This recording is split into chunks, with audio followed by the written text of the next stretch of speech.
What's up, design family, and welcome back to another episode of Fittdesign TV. So glad to have you back on the channel.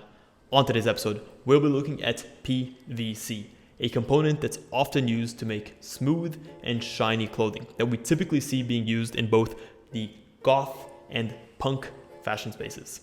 On today's episode, we'll evaluate what PVC actually is, we'll evaluate its history, take a look at its characteristics, its benefits, and its potential drawbacks.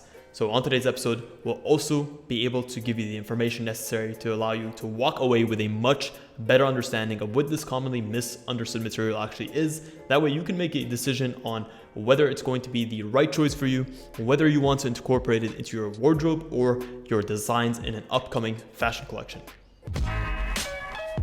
What's up, design family, and welcome to Fittdesign TV. So glad to have you here. On this channel, we discuss all things sports fashion, graphic design, manufacturing, and technology. We'll discuss key topics, answer pressing questions, and provide actionable steps on starting your own product line. If you're interested in any of the above topics, stick around. You're in for a good one.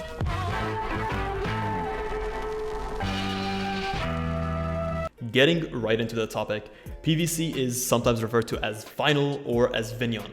Essentially, it's a synthetic resin that's made from the polymerization of vinyl chloride.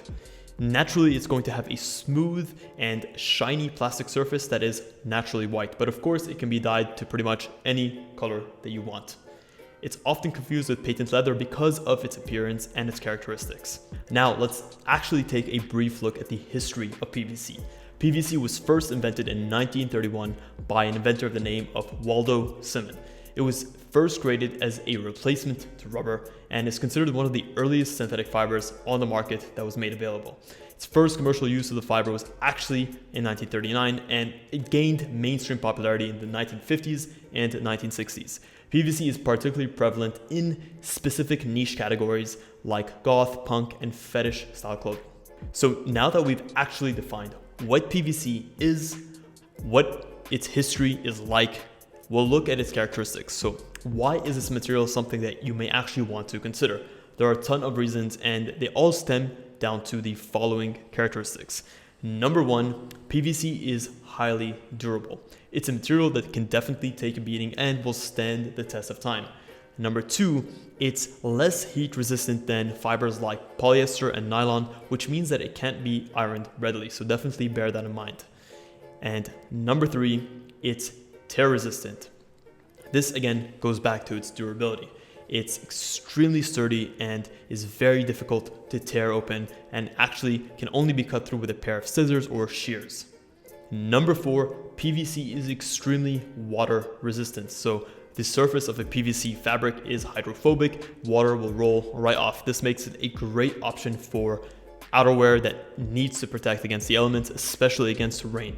It's also flame and UV resistant. This also makes it a very popular option for protective outerwear gear.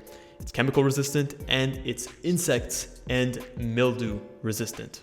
Number eight, do bear in mind that PVC does actually shrink when it's put into hot water, so there's definitely specific conditions that it can and can't be washed into. And lastly, PVC gathers static electricity extremely readily. So this is definitely something that you have to bear in mind, especially if it's an issue where you live or the specific conditions that your apartment is in. For example, you may have a lot of carpets in your apartment that help you to gather static electricity, so PVC may not be something that you want to wear all the time in these conditions. Well, guys, that is it. That is a wrap on this episode and everything you wanted to know about PVC.